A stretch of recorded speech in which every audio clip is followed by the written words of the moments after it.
Bismillahirrahmanirrahim. Assalamualaikum warahmatullahi wabarakatuh. Waalaikumsalam warahmatullahi wabarakatuh. Alhamdulillahilladzi hadana li hadza wa ma kunna linahtadiya laula an hadana Allah. Alhamdulillahilladzi hamdan katsiran tayyiban mubarakan fihi kama yuhibbu rabbuna wa yarda. Allahumma shalli wa sallim ala habibina al-Mustafa Muhammad bin Abdullah al-Amin sallallahu alaihi wasallam wa ala alihi wa ashabihi at-tayyibin wa tahirin wa man sanna bi sunnatihi ila yaumiddin. Yaqulu Allah tabaraka wa ta'ala ya ayyuhalladzina amanu taqullaha wa qulu qawlan sadida yuslih lakum a'malakum wa yaghfir lakum dhunubakum wa man yuti'illaha wa rasulahu faqad faza fawzan 'azima. Wa qala 'azza ya ayyuhalladzina kama kutiba 'alal ladzina min qablikum la'allakum tattaqun. Amma ba'd. Alhamdulillah ma'asyiral muslimin, jemaah salat subuh Masjid Al-Istiqamah yang dirahmati oleh Allah Subhanahu wa taala. Pada hari yang ke-13 atau 12 ini bulan suci Ramadan, alhamdulillah Allah Subhanahu wa taala masih limpahkan karunia-Nya. Segala nikmat yang Allah berikan kepada kita adalah nikmat yang sangat besar yang semua datang dari Allah Subhanahu wa taala. Mudahan kita untuk menghadiri salat subuh berjamaah sudah dulu dalam majelis ini. Mudahan kita mengawali hari ini dengan taatan kepada Allah.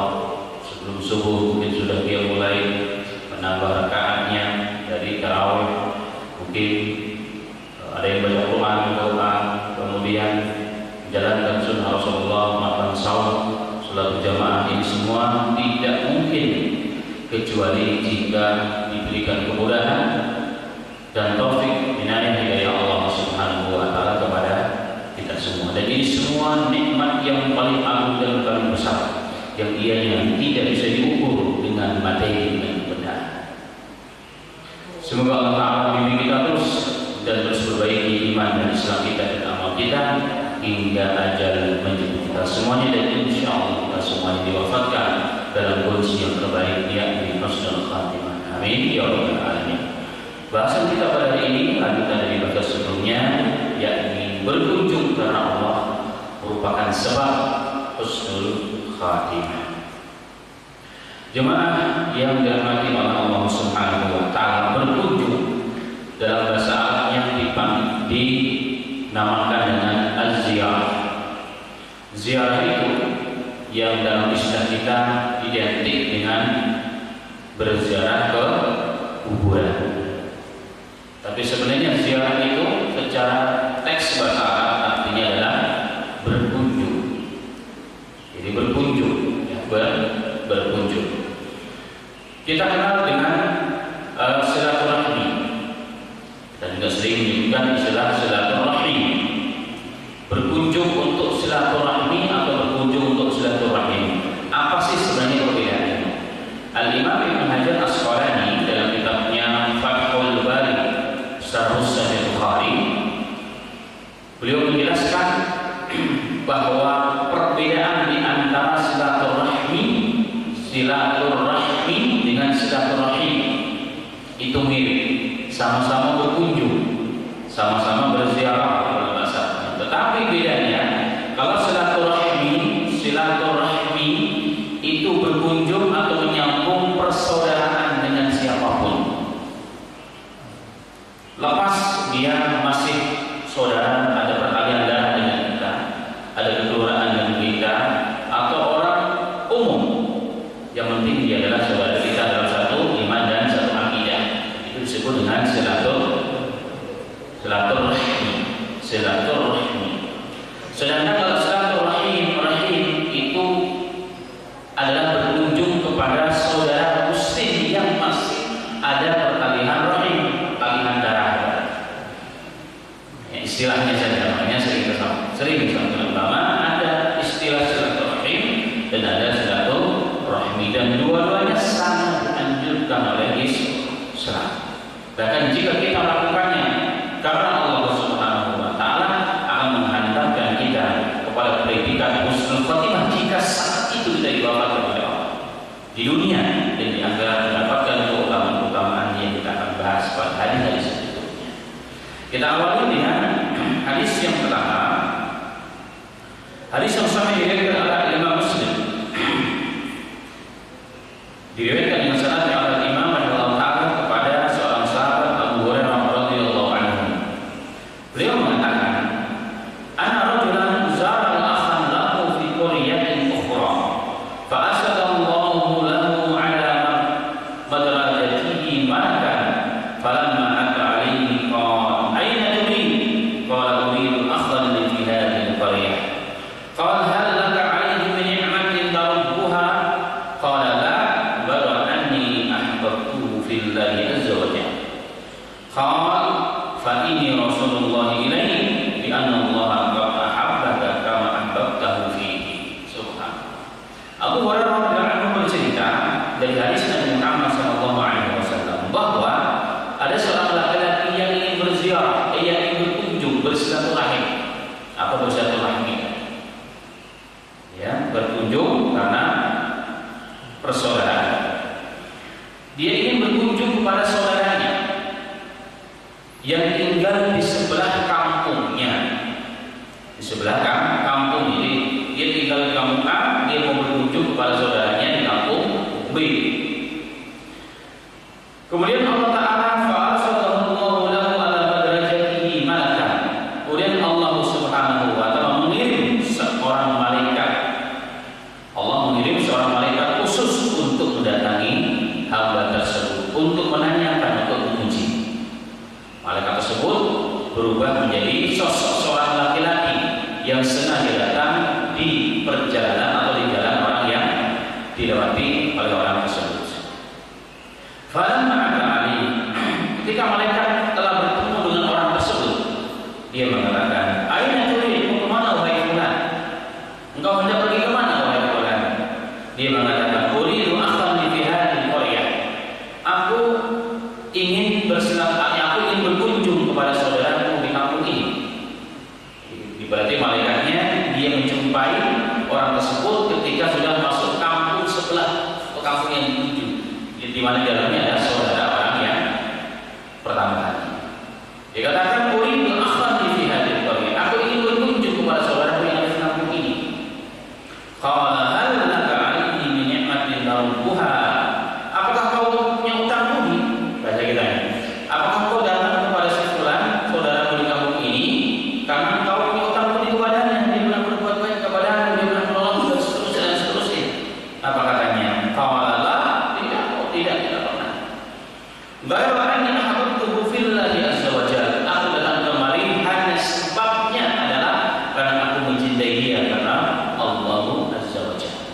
Subhanallah. Jadi berkunjungnya hanya semata-mata karena Allah subhanahu wa ta'ala. Apa kata malaikat tersebut? Qala inni rasulullah ilaihi. Betul tidak fulan? Sesungguhnya ada kalimat takkid. Fa inni, sesungguhnya aku adalah utusan Allah untukmu. Sesungguhnya aku adalah utusan Allah untukmu. Dalam bahasa Arab kalimat takkid, kalimat penguat itu digunakan untuk meyakinkan dan menghilangkan syakman, menghilangkan keraguan. Artinya di sini adalah ketahuilah wahai fulan, sesungguhnya aku adalah utusan Allah untukmu. Utusan Allah untukmu. Bayangkan hanya seorang manusia yang berkunjung ke saudaranya di kampung sebelah kata Allah. Begitu Allah muliakan hal tersebut, Allah mengutus seorang malaikat. Kemudian dia melanjutkan perkataannya, bi anallaha qad ahabbaka kama ahbabtahu fihi. Ketahuilah bahwasanya Allah telah mencintaimu sebagaimana engkau mencintai saudaramu di kampung ini karena Allah subhanahu wa ta'ala. Pada hadis ini Al-Imam An-Nawawi dalam syarahnya, beliau mensyarah kitab Sahih Muslim. Bersama kitab Sahih Muslim dari ulama kibar atau Syafi'i, ini Al-Imam An-Nawawi. Aslinya orang Palestina, orang Syam. Beliau mengatakan, min hadis dari hadis ini menunjukkan keutamaan berkunjung sesama muslim. berkunjung kepada saudaranya sesama muslim. Kemudian ulama lain menambahkan, pada di sini juga dinyatakan bahwa saudara itu ada dua. Persaudaraan yang diikat karena tali darah, yaitu silaturahim tadi. Karena persaudaraan kakak, beradik, orang tua, paman dan seterusnya. Ini namanya persaudaraan yang diikat oleh tali darah, tali keturunan. Yang kedua adalah persaudaraan hakiki di sisi Allah.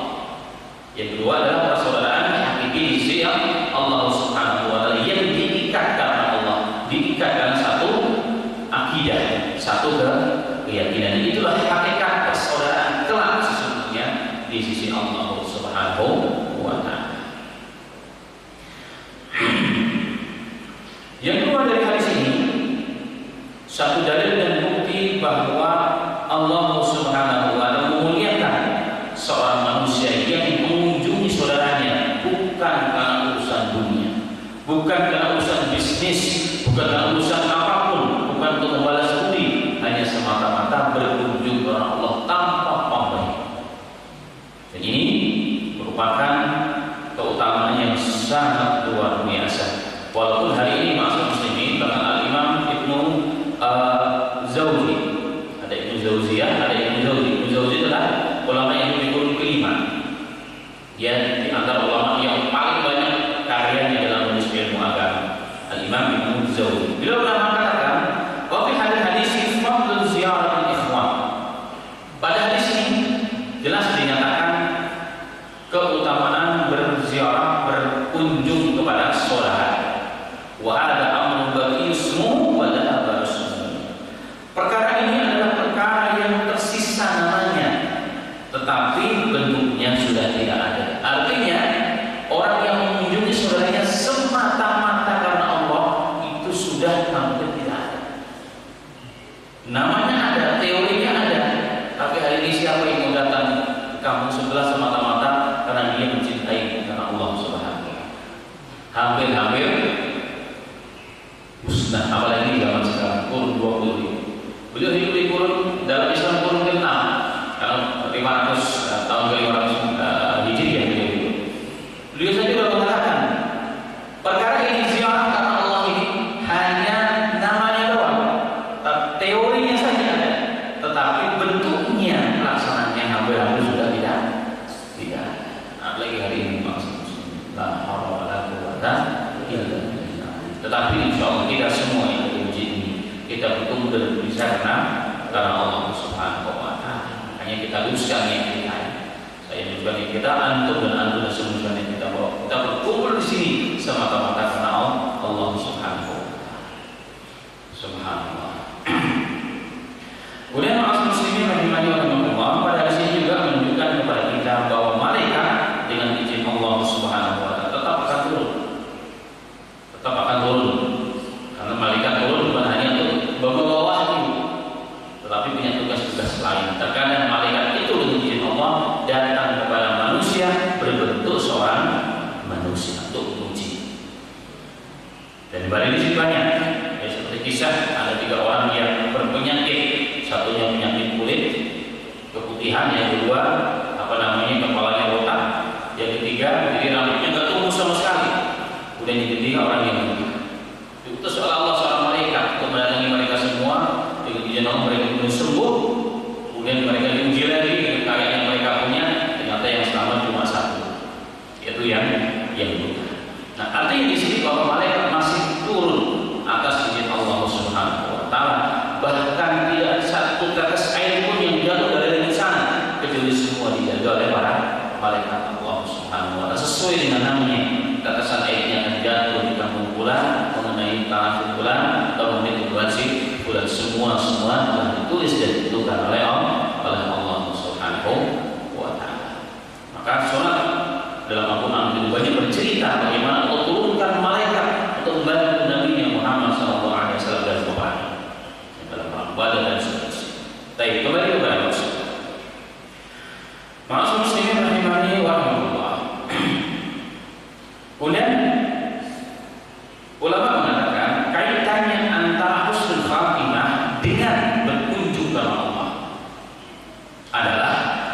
jika berkunjung atau berziarah kepada saudaranya yang diikat dengan tali persaudaraan iman dan Islam itu dilakukan, Allah sangat mencintainya. Tadi di kalimat yang ketahuilah bahwa Allah Ta'ala mencintai engkau sebagaimana engkau mencintai saudaramu karena Allah Subhanahu wa Ta'ala. Manusia yang dicintai umat muslimin sudah pasti akan dijaga dan dilindungi oleh Allah Subhanahu wa Ta'ala. Bahkan seandainya ajal yang datang pada saat itu sudah dipastikan dia mati dan kondisi yang terbaik di sisi Allah. Yakni apa? Husnul khatimah. Sebentar lagi atau bahkan sudah ada yang mulai waktu berkunjung alias mudik. Ini berkunjung juga. Tetapi banyak hari ini orang berkunjung mudik itu bukan karena Allah, karena kangen kamu tidak salah juga sebenarnya. Karena kan kamu ada yang lebih parah dari itu adalah apa? Untuk menunjukkan suksesnya dia rantauan sekian tahun di Jakarta, sehingga ada yang memaksakan diri. Kalau saya nggak pulang kampung malu lah. 20 tahun masih nggak bisa pulang kampung. 20 tahun di Jakarta masih bisa pulang kampung. Kalau kedaulatan itu mobilnya habis, uangnya habis, dia akan pinjam dan akan utang, bahkan kadang dia mungkin dan tidak bekerja. Untuk apa sekedar apa di bersama? Maka ini perlu diluruskan. Jika niat kita seperti itu, mati di tengah jalan, mati kita bukan di fisabilillah, mati kita bukan dalam husnul khatimah, tapi suul khatimah wa na'udzubillah. Maka siapapun yang mau pulang kampung silahkan, tapi ingat hadis ini, luruskan niat semata-mata Allah. Ingin menjalankan syariat Allah yang saya pulang kampung karena ingin ingin melaksanakan kewajiban seorang anak kepada orang tua, kewajiban saudara kepada saudara yang berkunjung kepada Allah Subhanahu wa Ta'ala. Maka insya Allah perjalanan kita itu dianggap fisabilillah.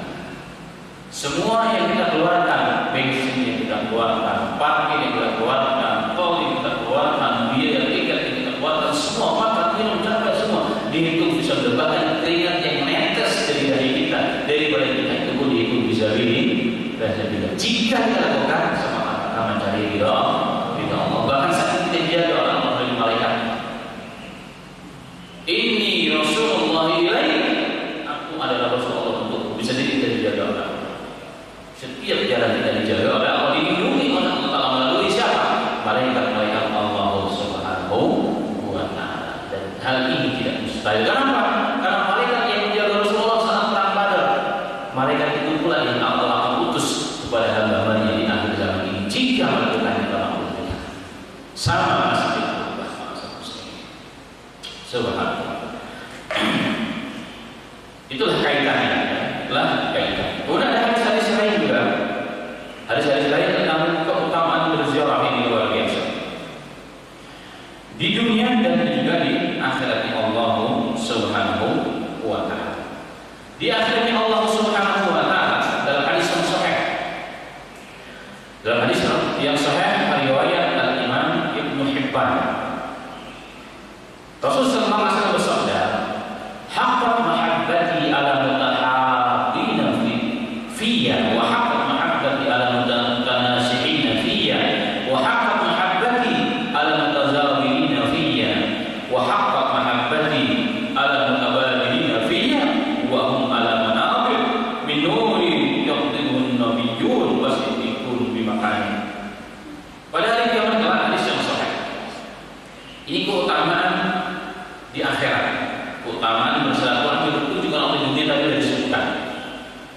Di sini ada keutamaan di akhirat. Ternyata keutamaan berkunjung karena Allah bukan hanya di dunia didapatkan, bahkan sampai dibawa ke akhirat. Itulah hebatnya kalau dilakukan semua berlandaskan cinta Allah. Rasulullah mengatakan nanti pada hari kiamat, ketika manusia dikumpulkan oleh Allah Subhanahu wa Ta'ala di padang mahsyar, maka Allah akan memanggil hamba-hambanya dan akan mengumumkan pengumuman yang sangat luar biasa. Haqqat mahabbati ala mutahabbina fiyya. Subhanallah. Allah mengatakan, orang-orang yang saling mencintai karena aku berhak dia mendapatkan kecintaan dari aku.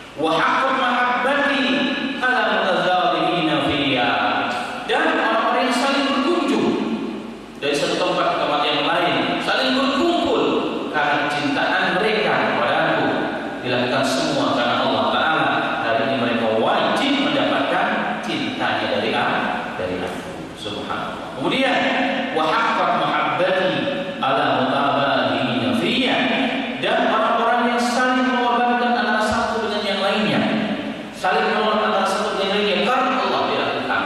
Karena Allah dilakukan, hari ini mereka orang yang berhak wajib mendapatkan cinta kepada mereka.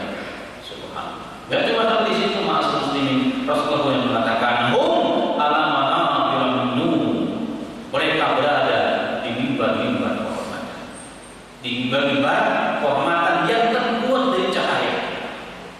Waktu yang sama dalam hadis yang lain dan dalam Quran juga disebutkan, saat manusia dikumpulkan di padang mahsyar setelah tiupan trompet yang kedua, sangkakala yang kedua, manusia berkumpul di padang mahsyar yang hanya Allah saja yang tahu jumlahnya. Kenapa dikumpulkan dari manusia pertama yang lahir sampai manusia yang terlahir. Bukan hanya manusia, jin, bahkan hewan itu bukan Allah. Matahari satu mil di atas kepala manusia, sebagaimana riwayat Bukhari dan Muslim. Sehingga Rasulullah mengatakan dalam kondisi manusia kata Aisyah telanjang bulat, tidak sehelai benang pun menutupi aurat mereka. Sehingga dia mengatakan kepada Rasulullah, ya Rasulullah, apakah itu tidak malu ya Rasul melihat aurat sesama kita? Rasulullah SAW mengatakan, ya Aisyah tu al-amru asyadu lidari. Wahai Aisyah, hari kalian dikumpulkan di padang mahsyar nanti, perkaranya lebih dahsyat daripada yang untuk melihat aurat kanan kiri. Gak kepikiran sudah. Jadi kita contohkan, ketika dalam suatu kondisi kita sedang tertidur, tiba-tiba ada bencana, kebakaran, apa yang kita lakukan? Kita akan loncat melarikan diri dari kondisi apapun kita. Anak kita mungkin akan ketinggalan gara-gara panikan yang sangat luar biasa. Ada pikiran apa? Yang penting saya selamat. Kadang-kadang kita ajar ada loncat dari gedung yang tinggi. Kenapa? Demi untuk selamat. Walillahi ma'al ma'ala, dan bagi Allah urusan yang sangat luar biasa di sana. Maka Rasulullah mengatakan, Aisyah tidak ada kepikiran orang melihat aurat kanan kiri. Kenapa? Yang sedang kalian kita hadapi perkara yang sangat besar bagi kita kubra, di mana setiap manusia menghadapi pertanggungjawaban yaumul mizan, yaum segala Rabbul alamin, Allah Subhanahu wa taala. Dalam kondisi telanjang bulat, tidak selai kain pun, benang pun menutupi auratnya, tidak beralas kaki dan belum disunat. Mereka digiring dari tempat hukumnya masing-masing menuju mahsyarnya Allah Subhanahu wa taala. Sehingga dalam riwayat Bukhari dan Muslim, lautan manusia hari itu matahari di atas kepala manusia 1 mil. Kalau yang paling panjang beratnya 3,5 kilo di atas kepala manusia. Maka lautan manusia berubah menjadi lautan keringat. Manusia tenggelam lautan keringat dengan dosanya masing-masing. Tetapi subhanallah, ada manusia yang mereka dalam kondisi kenikmatan, bahkan penuh kehormatan dan penuh kehebatan. Siapa di antara mereka tadi? Orang-orang yang berada di atas mimbar-mimbar yang terbuat dari cahaya. Subhanallah. Kemudian Rasulullah SAW mengatakan, yaqiduhum an-nabiyyuna wa siddiqun bi makanihim wa fil ayat wa syuhada. Kondisi orang diiri tapi dalam arti bukan iri hasan, bukan iri gebak namanya. Jadi ada iri dua. Iri yang mutlak haram adalah dia mengatakan begini, ada tetangga dapat mobil atau dapat naik pangkat, kita iri, kita merasa juga suka saya. Kan itu baru kerja di kantor, baru datang, udah bisa beli mobil 2 hari.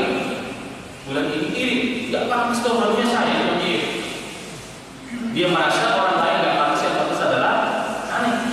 Itu orang nggak pantas, saya nggak pantas, itu namanya iri. Bahkan lebih jalan dari itu adalah apa? Kalau dia berpikir supaya bagaimana nikmat orang itu hilang, hancur. Yang lebih dasar lagi, hancur tapi pindah ke dunia. Ini iri namanya. Tapi yang dimaksud di sini iri, tapi bukan iri yang kasar, tapi yang ini. Emang dia siapa? Kok bisa menjadi orang yang sangat mulia tanpa ada keinginan dia lebih merasa lebih hebat dan lebih baik, dan tanpa ada rasa nikmat itu harus hilang dalam tersebut, namanya ridha, dan ini diperbolehkan. Makanya Rasulullah mengatakan la hasada illa fisnataini,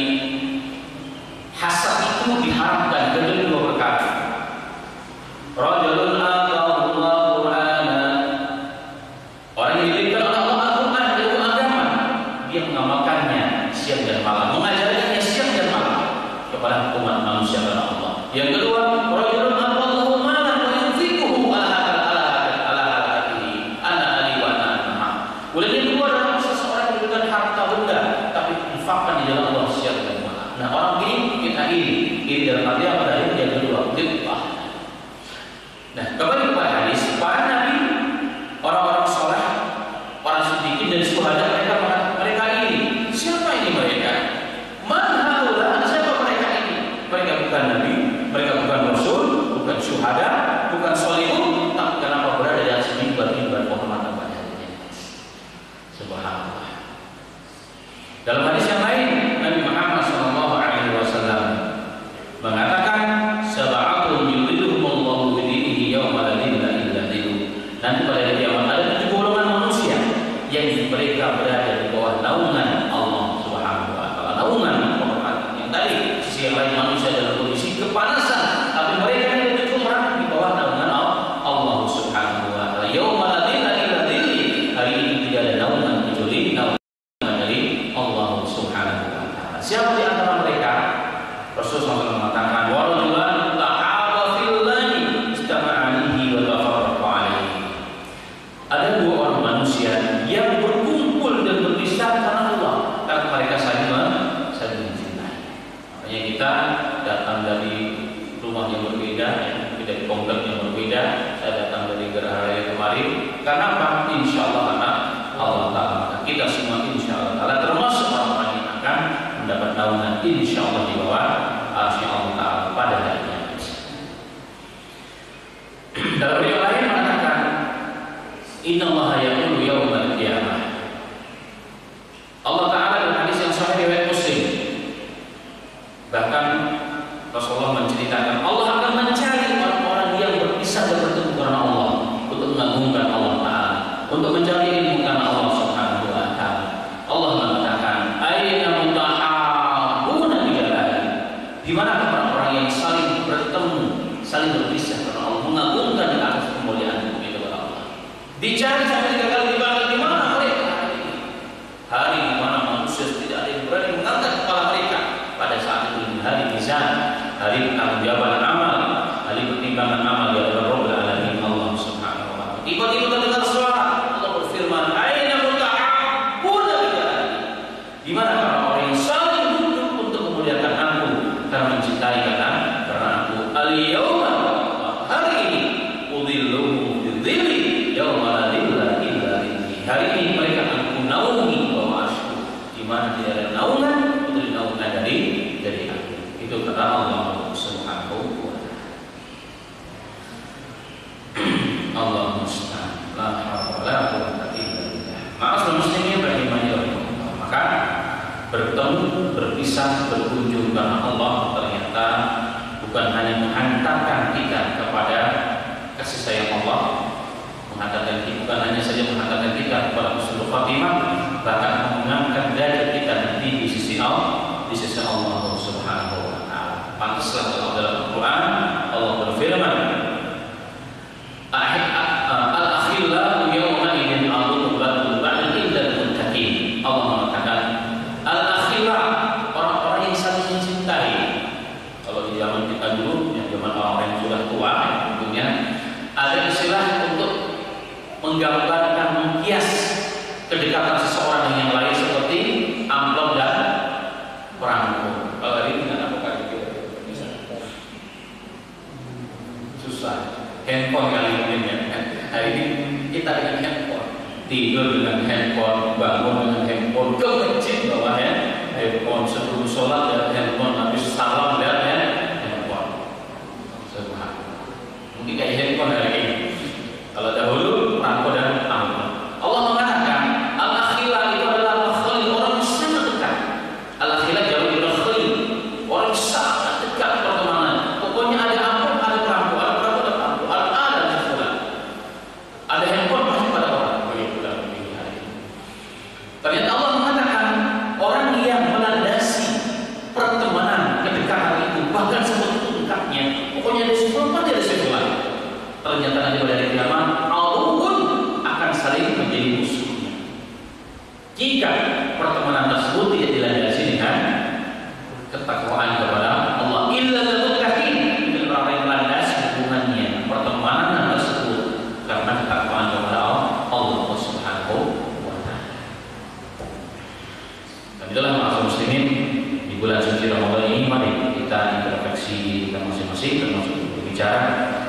Sudahkah pertemanan kita yang kita jalin antara satu dengan yang lain, dengan tetangga kita, anak istri kita, betul-betul dilandasi karena ketakwaan cinta kita kepada Allah Taala? Belum. Kalau belum, mari kita teruskan. Agar apa? Agar semua yang kita lakukan menjadi kesempatan kita mendapatkan mahabbatullah dan kesempatan kita menjadi orang yang dikasihi Allah dan husnul khatimah. Amin ya rabbal alamin. Kemudian masyarakat muslimin rahimani wa rahimakumullah. Ada beberapa catatan dari para ulama. Yang pertama adalah apakah setiap pertemuan antara satu dengan yang lain itu dikatakan pertemuan karena Allah? Jawabnya tidak.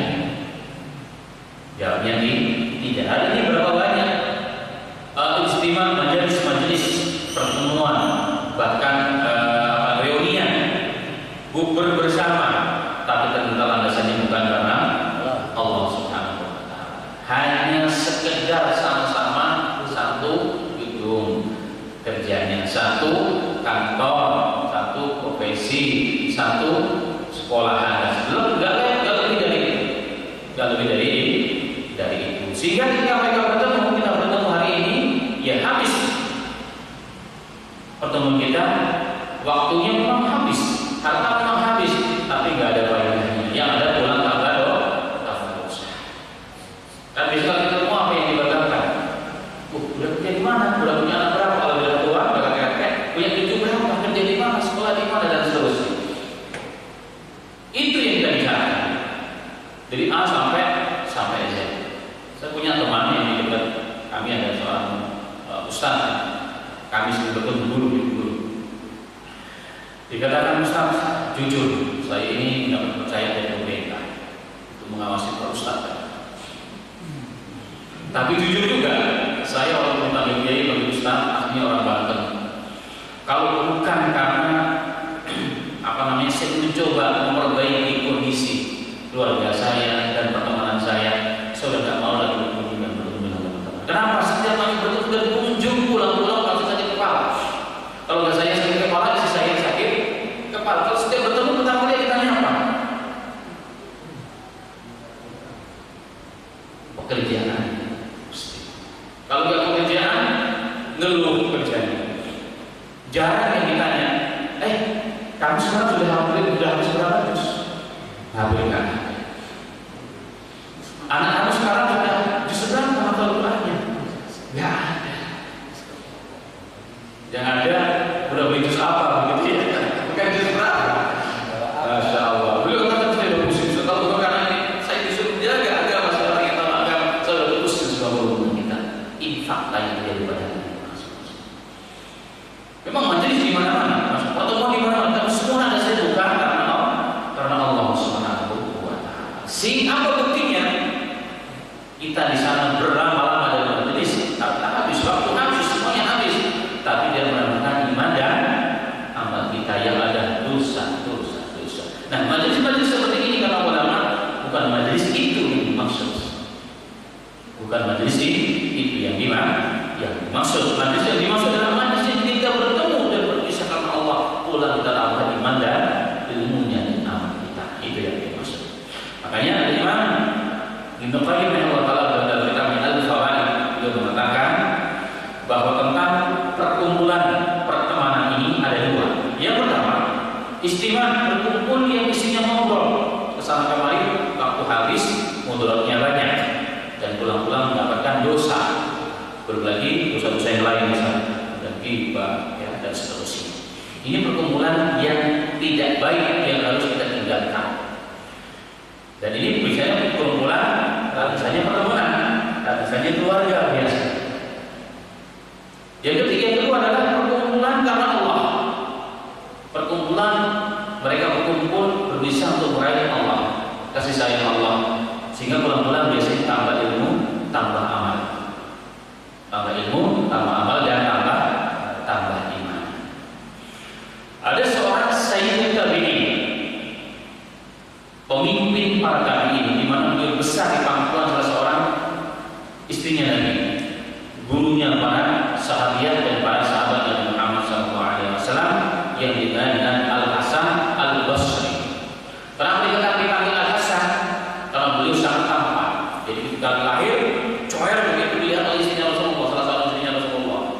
mukanya begitu cerah dan begitu cakep, maka dikatakan huwa hasan, dia hasan. Maka setelah itu Al-Muqni dinamakan hasan. Sehingga terkenal ini Al-Hasan Al-Basri. Beliau pernah mengatakan itu menggambarkan kondisi fakta yang ada di zaman itu, apalagi di zaman sekarang. Beliau mengatakan, ikhwanuna ahabba ilaina min ahlina wa auladina. Dalam pertemanan ini terkadang teman-teman kita atau persaudaraan yang dilandasi dengan ilmu, terutama pertemanan orang-orang yang soleh, kata beliau, pertemanan orang-orang yang soleh itu lebih kami cintai daripada mencintai keluarga kami dan anak-anak kami sendiri. Jadi kita berteman dengan orang yang soleh, kata beliau, lebih saya cintai daripada pertemanan saya dengan keluarga saya. Keluarga ini siapa? Meliputi istri, meliputi kakak adik dan seterusnya, termasuk anak-anak. Kata beliau, lebih kucintai daripada berteman dengan anak dan istri. Nah, kok bisa? Ini seorang ulama, Sayyid Tabi'in loh. Kemudian beliau mengatakan, li'anna ahlina yadhkuruna dunya wa ikhwanuna yadhkuruna al-akhirah. Karena setiap kita bertemu dengan saudara-saudara kita, selalu mengingatkan kita kepada dunia, mahabbah dunia. Sedangkan pertemanan dengan orang-orang yang soleh itu mengingatkan kita kepada akhiratnya Allah Subhanahu wa taala. Maka mana yang lebih tinggi? Yang mengingatkan kita kepada akhiratnya Allah Subhanahu wa taala. Kita bersyukur dari dalam bangsa muslim, kita bersyukur di pagi hari ini kita dikumpulkan oleh Allah. Insyaallah di sini tidak ada yang dari keuntungan dunia. Mau ngapain ke masjid? Apalagi dulu dalam masjid dari dunia tidak ada. Kita di sini mencari keuntungan akhirat, ini tambah ilmu, tambah iman, tambah agama. Maka insyaallah taala pertemuan kita hari ini bangsa muslim bisa jadi kalau merujuk perkataan Imam Al-Basri, lebih dicintai oleh Allah daripada pertemanan dan masalah kita kepada keluarga kita, bahkan anak-anak. Karena pertemuan kita di sini, insya Allah kita jadi tambah ilmu, tambah iman, dan semangat terus menjalankan syariat Allah Subhanahu wa taala. Ma'asyiral muslimin rahimani wa rahimakumullah. Kembali kepada bab awal. Maka disimpulkan kesimpulannya bahwa berkunjung, bertemu dan berpisah sesama teman jika dilakukan untuk mencari ridha Allah, karena Allah, tandanya saat berkumpul dan pulang dari sana tambah ilmu, tambah amal, dan tambah ilmu, tambah amal, tambah semangat dalam beragama. Berarti pertemuan kita, persaudaraan kita, insya Allah landasannya Allah dan cinta kepada Allah. Maka masuk kategori yang kita bahas. Tapi jika kita berkumpul, harta memang habis, waktu memang habis, ya kan? Harta habis, waktu habis. Tapi pulang-pulang kemarahan, pulang-pulang tambah cinta dunia, pulang-pulang harus gibah orang, melarikan waktu dan seterusnya berbuat maksiat. Berarti pertemuan yang melalaikan, yang harus kita mulai tinggalkan sedikit karena Allah Subhanahu wa taala. Dan semoga kita semua diberikan taufik oleh Allah Subhanahu wa taala untuk jadi orang-orang yang dimaksud dalam hadis tersebut. Baik, yang terakhir tambah pertemanan saling mengunjungi, menjenguk atau berziarah dalam bahasa Arabnya karena Allah mendapatkan keutamaan yang sangat tinggi. Apalagi bisa berada di terakhir, jika perkunjungan kita kepada saudara kita untuk menengok ketika dia sedang sakit, kita akan kepada Allah, keutamanya lebih besar lagi di sisi Allah Subhanahu wa taala. Nabi Muhammad sallallahu alaihi wasallam bersabda dalam hadis yang sahih, "Idza 'ada rajul akhahu muslim masa fi hi'atil jannati hatta yajlisa fa idza jalasa rawaratu rahmah." Apabila ada seseorang yang menengok saudaranya, karena sakit. Seseorang menengok saudaranya sakit, dilakukan karena Allah. Ketika dia melangkahkan kaki saja satu langkah dari rumahnya, apa kata Rasulullah? Masa fikiratul jannah, maka seakan-akan dia sedang berada di surga dan sedang memetik buah-buahan dari surga. Subhanallah. Satu langkah kita dari rumah, saya ingin menengok saudara saya karena sakit, baru keluar dan buka belum lagi keluar dari mobilnya, baru satu langkah kita kata Rasulullah SAW dari rumah kita ingin tengok saudara kita karena Allah. Rasulullah mengatakan, "Masya min karafatil jannah," seakan-akan dia berada sudah dalam surga. Gak cuma berada dalam surga, dia sedang memetik buah-buahan supaya yang dia mau dia makan atau meminta. Subhanallah. Faidah jasa bawakum malaika. Ketika dia duduk sudah sampai tujuan, duduk bersama orang yang sakit, apa kata Rasulullah? Gamar alihir rahmah. Malaikat bercucuran dari langit di bawah tersebut. Bercucuran, bukan hanya turun-turunnya bisa satu. Ini bercucuran, nanti berarti kayak air hujan terus. Rahmat itu artinya apa? Bisa doa, bisa pengampunan, bisa pelindungan, kemudahan dan seterusnya. Subhanallah. Kemudian fa'in kana wa shalla alaihi sab'una alfa malakin hatta yumsi. Jika dilakukan berkunjungnya dari pagi hari, maka Allah mengutus 70.000 malaikat mendoakan orang tersebut sampai sore hari. 70.000 maksud muslimin. Satu malaikat saja sudah cukup, karena dua malaikat jangan pernah tertolak, karena mereka makhluk yang tidak pernah berbuat maksiat, melakukan semua perintah Allah dan tidak pernah melanggar syariat Allah. Dan jika berkunjungnya di sore hari, maka Allah mengutus malaikat 70.000 malaikat mendoakannya sampai sore hari. Luar biasa. Hari ini kita menjujur kepada diri kita. Kita menengok saudara kita, bahkan kadang-kadang jauh-jauh. Kenapa sih? Karena sejauh kita.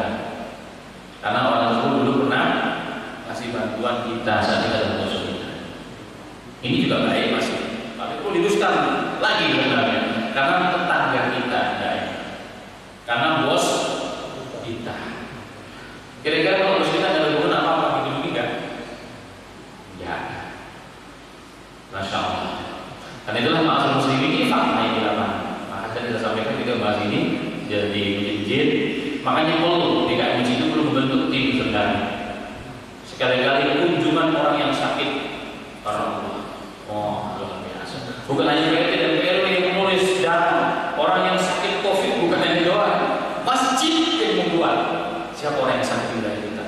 Yuk kita datangi gantian usaha kami, kasihan. Apalagi kalau kondisi begini, kita kunjungi. Dan hari ini mungkin sepekan sekali, pekan A, sebulan kunjungan ke sana. Luar biasa. Luar biasa. Jika kita lakukan semata-mata Allah, nggak usah bawa apa-apa, syukur-syukur bawa uang, syukur-syukur bawa harga. Ini yang berbeda dengan manusia, hanya bawa cinta karena Allah tadi. Begitu rahmat kejujuran. Subhanallah, luar biasa. Dan nilai masjid ini akan naik di hati seluruh manusia. Apalagi yang kita kunjungi jangan cuma orang yang masjid, jangan cuma DKM orang sakit. Justru orang yang nggak pernah ke masjid, dia sakit, itu pertama kali kita datangi. Karena ternyata banyak orang yang datang masjid itu bukan karena dia bukan orang Islam, bukan malu karena dari awal orang masjid, baru orang masjid. Nah, ketika orang masjid datang ke dia, ya kan? Apa rasanya dia? Besok ke masjid. Masya Allah. Gak usah. Pak Imam gak usah ngomong, Pak usah masjid, Pak. Bapak sakit gara-gara pernah ke masjid, gak usah ngomong itu. Kita datang aja besoknya langsung. Muadzin baru Allah Akbar.